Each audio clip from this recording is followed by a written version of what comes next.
पावसाळ्यात उद्भवणाऱ्या नैसर्गिक आपत्तीचा सामना करण्यासाठी राधानगरी तालुका प्रशासन सज्ज झाले। तहसीलदार अनिता देशमुख यांनी सर्व विभागांची बैठक घेऊन मान्सूनपूर्व तयारीचा आढावा घेतला। सर्व विभागांनी समन्वय ठेवून काम करावं अशा सूचना तहसीलदारांनी दिल्या। राधानगरी तहसीलदार कार्यालयात मान्सूनपूर्व आढावा बैठक पार पडली।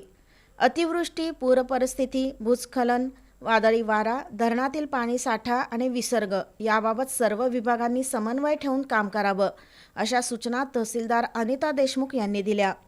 पूरबाधित गावातील नागरिकांच्या संपर्कात राहावं, आवश्यकतेनुसार नागरिकांचं सुरक्षित ठिकाणी स्थलांतरण करण्यासाठी निवारा केंद्र सज्ज ठेवावीत, जनावरांना चारा आणि छावणीची व्यवस्था करावी अशा सूचना त्यांनी दिल्या।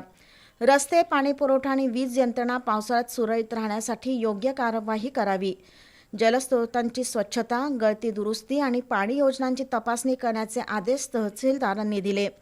आपत्कालीन परिस्थितीत हलगर्जी खपून घेतली जाणार नाही असा इशारा तहसीलदार देशमुख यांनी दिला।